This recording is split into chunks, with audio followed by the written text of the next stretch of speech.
Cerdos en la sala. Guía práctica para liberación. La liberación es el pan de los hijos de Dios. Marcos 7:27. Frank e Ida Hammond. Prefacio. Actualmente se escribe mucho sobre el tema de los demonios, pero pocos libros tratan en forma detallada los aspectos prácticos de la liberación de los espíritus demoníacos. Este libro se presenta a partir de un punto de vista práctico y pretende principalmente servir como una guía para la liberación. La Iglesia está cada vez más consciente de la necesidad de este ministerio, que representa una faceta en la obra restauradora del Espíritu Santo para la Iglesia de nuestros días.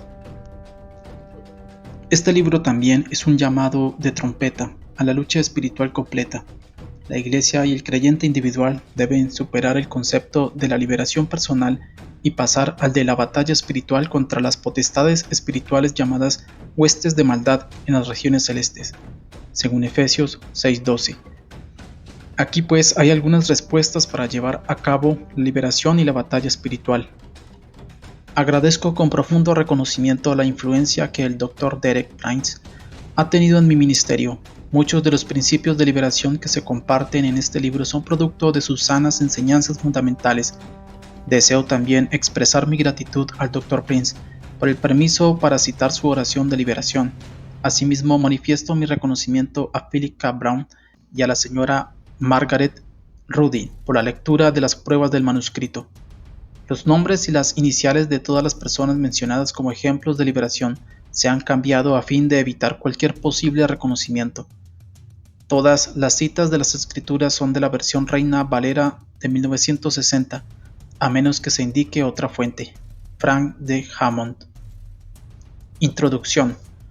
Un pastor que aprende a coger las arañas en vez de solo limpiar las telarañas. Ahora, más que nunca antes en la historia de la Iglesia en las naciones de habla hispana, se necesita el ministerio de la verdadera liberación espiritual. Se nos ha hablado hasta el cansancio de la teología de la liberación, cuyo objetivo es buscar la liberación social de la Iglesia en el tercer mundo, destruyendo las clases sociales. Pero esta no es la liberación verdadera como la enseñó Jesucristo. Se necesita el ministerio del poder del Espíritu Santo para librarnos del dominio y de la manipulación satánica que durante siglos han reinado sobre la Iglesia. Como pastor misionero en Cali, Colombia, he invertido horas tras horas en consejo espiritual a miembros de nuestra Iglesia quienes no podían conseguir una verdadera liberación a través de la consejería, porque estos creyentes necesitaban más que el consejo sabio, más que la exhortación o que la imagen paterna de quien les diera el consejo y les diera orden a sus vidas, diciéndoles qué debían hacer. El discipulado individual no puede reemplazar el ministerio de la liberación espiritual. Hay personas que necesitan el poder del ministerio de liberación del Espíritu Santo, y no importa cuánto tiempo de consejería personal tuvieran conmigo, si yo como su pastor no podía llegar hasta las raíces invisibles espirituales de su situación. No era suficiente repetirles cada vez lo que debían y lo que no debían hacer, pues su necesidad primordial era ser libres por medio del ministerio de liberación del Señor Jesucristo. Un día el Señor me mostró lo que realmente estaba haciendo con mis sesiones de consejería. Me mostró que solo estaba barriendo telarañas que volvían a aparecer continuamente porque eran el fruto visible de un problema espiritual más profundo. Era necesario en estos casos identificar primero a la araña, la raíz espiritual de todo problema, para no pasar el tiempo barriendo las telarañas que había en las vidas de la congregación. Hay muchos pastores que se agotan tratando de lograr cambios en las vidas de creyentes sinceros, sin saber que el control espiritual de estos está bajo el dominio de las arañas o demonios. Todo cristiano renovado desea vivir una vida santa, pero muchos no pueden lograrlo sino hasta que por medio de la liberación haya sido roto el yugo del hombre fuerte que los ha tenido cautivos por las experiencias y situaciones de su vida pasada que permitieron entrada a espíritus inmundos que contaminaron sus cuerpos y mentes. Satanás es mucho más que solamente una influencia o un desorden de conducta que afecta la vida de cristianos, aunque su empeño es que la Iglesia así lo crea y siga en su estado de ignorancia o engaño acerca de la verdadera presencia suya en la vida de muchos cristianos carnales. Satanás es un ser que tiene personalidad, que fue arrojado de los cielos juntamente con la tercera parte de los ángeles del Señor, a quienes engañó de la misma manera en que hoy en día engaña a muchos cristianos y al mundo entero. El ministerio de liberación no es solamente para un grupo especial de cristianos que tengan problemas espirituales, de ninguna manera. El ministerio de liberación del Señor Jesucristo es su ministerio inicial para todo nuevo creyente, para hacerlo libre de toda fuerza espiritual que lo aprisiona y no le permite crecer ni madurar en Cristo. El primer paso básico que todo cristiano debe tomar en su vida renovada es el de liberación, para ser limpiado de toda contaminación, de presencias espirituales malignas que hayan estado dentro de sí desde antes de haber recibido a Cristo. Estos espíritus inmundos tienen acceso y entran en vidas a través de experiencia personal que haya habido por pecado y desobediencia. Muchos entran durante los años de niñez y adolescencia, por medio de abusos y rechazos de que fueran víctimas algunas personas. ¿Puede ser poseído un cristiano? No, un cristiano no puede ser poseído porque posesión significa ser dueño de, y Jesucristo es el dueño de todo cristiano, no el diablo. En 1 Corintios 6:20 dice: huid de la fornicación, porque habéis sido comprados por precio. En el Nuevo Testamento la palabra no era posesión, sino estar bajo la influencia de un demonio, o tener un demonio afligiéndole. Los demonios están en el cuerpo del cristiano tal como cualquier enfermedad, y no en su espíritu. Muchas veces estamos tratando de disipular al demonio en un cristiano que no quiere ser discipulado. Debemos crucificar la carne, pero echar fuera los demonios. He tratado de crucificar un demonio y echar fuera la carne, y esto solamente frustra a la persona. El ministerio tripartito de Jesucristo: Salvador, Liberador y Sanador, para la necesidad tripartita del hombre en su espíritu, alma y cuerpo. El hombre es un ser tripartito, de espíritu, alma y cuerpo. Por tanto, Jesucristo debe ministrar en cada una de estas tres dimensiones del hombre. Algunas personas creen que es contradictorio decir que un cristiano necesita ser liberado de la presencia de un demonio en su cuerpo.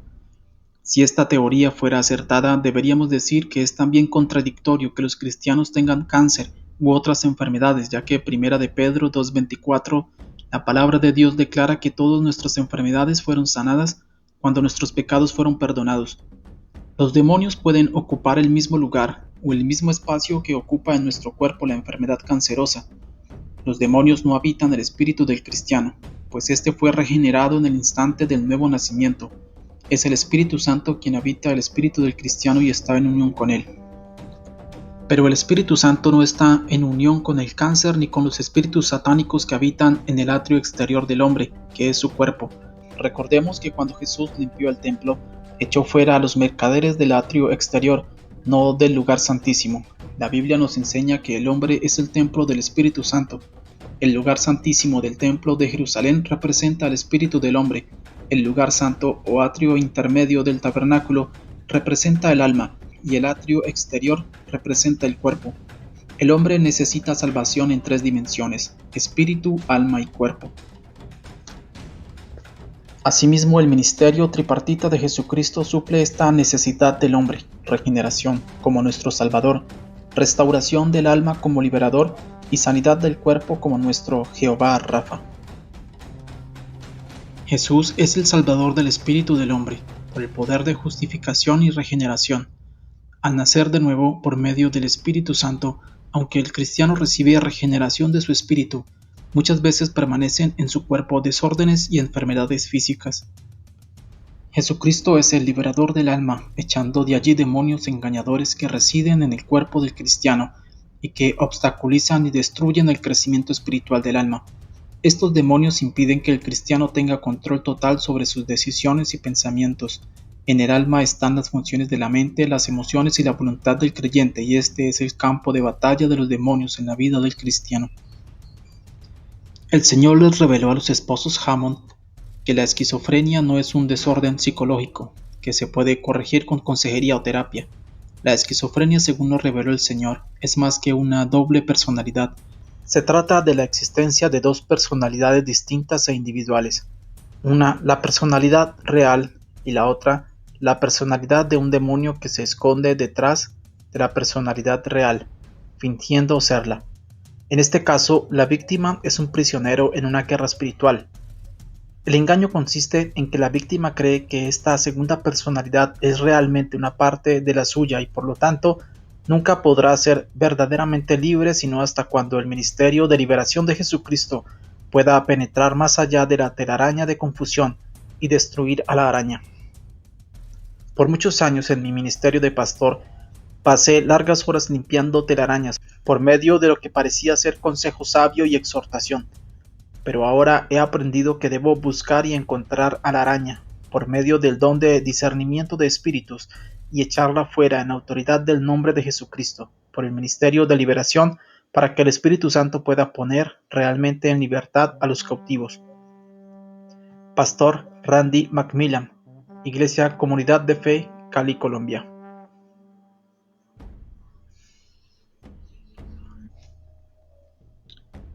Capítulo 1. Cerdos en la sala. Los espíritus demoníacos pueden invadir y habitar los cuerpos de los hombres. Es su objetivo hacerlo así. Al habitar una persona, obtienen una ventaja mayor para controlarla que cuando trabajan desde el exterior. Cuando los demonios habitan a una persona, se dice que tiene espíritus malignos o que está con espíritus del mal o que está poseída por demonios. Según Marcos 9:17, Lucas 4:33, Marcos 1:23, Marcos 5:2 y Mateo 4:24. La palabra que se tradujo como poseído es el término griego daimonizomai. Muchas autoridades en el idioma griego dicen que no es una traducción precisa y que se debería haber traducido endemoniado o tener demonios. También muchos equívocos resultan del uso de la palabra poseído, pues este término sugiere una posesión total. En este sentido, un cristiano nunca podría ser poseído por demonios. No podría ser poseído por demonios porque su dueño es Cristo. Sabiendo que fuisteis rescatados de vuestra vana manera de vivir, la cual recibisteis de vuestros padres, no con cosas corruptibles como oro o plata, sino con la sangre preciosa de Cristo, como de un cordero sin mancha y sin contaminación. Primera de Pedro 1, 18 al 19. ¿O ignoráis que vuestro cuerpo es templo del Espíritu Santo, el cual está en vosotros, el cual tenéis de Dios y que no sois vuestros? Porque habéis sido comprados por precio. Glorificad pues a Dios en vuestro cuerpo y en vuestro espíritu, los cuales son de Dios. Primera de Corintios 6, 19 al 20. El cristiano debe considerar siempre a los demonios como invasores innecesarios e indeseables. Un invasor es una persona que ilegalmente y a hurtadillas se apodera del territorio de otro. Los invasores pueden continuar sus prácticas ilegales hasta cuando se les confronta y se les reta con base en los derechos legales del propietario. Jesús con su sangre compró al creyente y le ha hecho un mayordomo de su propia vida. El diablo no tiene ningún derecho legal sobre él y por lo tanto corresponde al creyente defender sus derechos.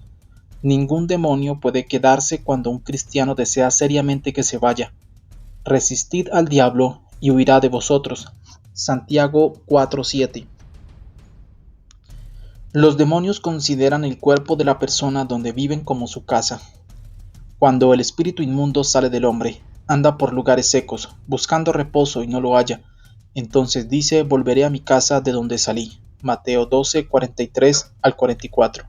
No es raro que los demonios hablen a través de la persona a quien se está liberando. Marcos 1, 23 al 24. A menudo he escuchado a los espíritus del mal declarar: esta es mi casa. Se refieren al cuerpo de la persona y pretenden engañar a la persona y al ministro que hace la liberación, haciéndoles pensar que tienen derecho a ese cuerpo. Pero ningún demonio puede sustentar tal pretensión. Todos los demonios son mentirosos y son engañadores. Los demonios no tienen ningún derecho a los cuerpos redimidos por la sangre de nuestro Señor Jesús. Cuando a los demonios se les ordena salir de una persona, a veces alegan: he estado aquí por mucho tiempo, como si la tenencia o la ocupación les diera derecho al cuerpo de la persona. Al cristiano se le debe asegurar que ningún demonio tiene derecho real para habitar su cuerpo.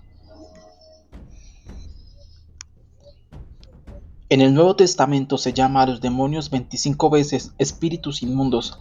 El término inmundo es la misma palabra que se usó para designar a ciertos animales que los israelitas no podían comer. Hechos 10, 11 al 14. El cerdo era uno de esos animales inmundos. De acuerdo con la ley del Antiguo Testamento, no se podía comer ni siquiera tocar. El Nuevo Testamento levanta esta prohibición al demostrar que estas criaturas eran como tipos espirituales, y despojando a los principados y las potestades, los exhibió públicamente, triunfando sobre ellos en la cruz. Por tanto, nadie os juzgue en comida o en bebida, o en cuanto a días de fiesta, luna nueva o días de reposo, todo lo cual es sombra de lo que ha de venir, pero el cuerpo es de Cristo. Colosenses 2, 15 al 17. La versión ampliada de este pasaje que se acaba de citar dice así: Dios desarmó a los principados y potestades que se habían levantado contra nosotros e hizo un espectáculo y un ejemplo público al triunfar sobre ellos por medio de Cristo en la cruz. Por tanto, nadie tiene derecho a sentarse para juzgarte en materia de alimento o de bebida con respecto a los días de fiesta, o a los días de luna nueva o el día de reposo. Tales cosas son solo la sombra de las cosas que han de venir y tienen únicamente un valor simbólico, pero la realidad, la sustancia, el hecho sólido de lo que antes se mostraba como en sombra, el cuerpo de todo eso pertenece a Cristo. Colosenses 2, 15 al 17. Como tipo espiritual, el cerdo es en el campo natural lo que el espíritu demoníaco es en el campo espiritual. Como los israelitas celosos se protegían a sí mismos del contacto con los cerdos, el cristiano se debe guardar a sí mismo de todo contacto con los espíritus del mal. ¿Qué haría usted si una manada de cerdos inmundos entrara a su sala y comenzara a apoderarse de su casa? ¿Permitiría tal cosa? ¿No les prestaría ninguna atención con la esperanza que pronto saldrían por sí solos? ¿O procuraría limpiar toda la suciedad tan rápido como la hicieran? Con certeza que usted no haría ninguna de estas cosas. Usted les echaría tan rápidamente y tan sin contemplaciones como le fuera posible. Y esta debe ser nuestra actitud hacia los espíritus demoníacos. Tan pronto como son descubiertos, deben ser expulsados. Cada uno de los 4 evangelios relatan el evento cuando Jesús limpió el templo. Este describe una imagen fuera de lo común de nuestro Señor. Estaba lleno de una justa indignación por lo que había encontrado en el templo. No era tiempo de palabras, era tiempo para la acción, y comenzó personalmente y en forma decidida a limpiar el templo de todo cuanto lo ensuciaba. Esta es una ilustración para limpiar nuestros cuerpos, que son templos del Espíritu Santo, de todo lo que es inmundo. Los espíritus demoníacos no proporcionan nada bueno, solamente ensucian. No deben tener más sitio en nosotros que aquel que en el templo terrenal tenían el ganado, las aves y los cambistas. Podemos obrar con la misma autoridad con que Jesús limpió el templo y librarnos a nosotros mismos de los espíritus malignos que nos ensucian. Jesús no hizo ningún discurso, ni tuvo ninguna discusión con quienes ensuciaban el templo, simplemente los expulsó. Tan irrazonable como puede parecer, algunos cristianos no están dispuestos a liberarse de los demonios que le habitan. Como se podría suponer, algunos inclusive se avergüenzan de admitir la necesidad de la liberación. La vergüenza nunca debería resultar de tener espíritus, sino de la demora en actuar prontamente para sacarlos. Otros han caminado de acuerdo con ciertos espíritus durante tan largo tiempo que no quieren cambiar. En realidad, no todos los cristianos desean vivir existencias de pureza y santidad. Hay otros que se han hecho amigos de los cerdos, pero inclusive el hijo pródigo volvió en sí mientras estaba con la piara y decidió separarse de los cerdos y volver a su padre. Oremos para que todos los hijos de Dios que conviven con los rebaños espirituales de cerdos vean que hay una vida mejor. Un científico investigador en bioquímica me habló de un experimento en que trabajaba. Su objetivo era aislar e identificar los factores responsables de los olores que hay en las porquerizas. Al determinar la causa del olor de los cerdos, entonces les sería más fácil encontrar un antídoto. De esta manera los cerdos podrían ser más compatibles con la sociedad humana. Pero nuestro objetivo no es tener compatibilidad con los espíritus demoníacos. No estamos buscando mejores maneras para hacer más fácil vivir con demonios, sino cómo liberarnos de ellos. No queremos cerdos en nuestras salas.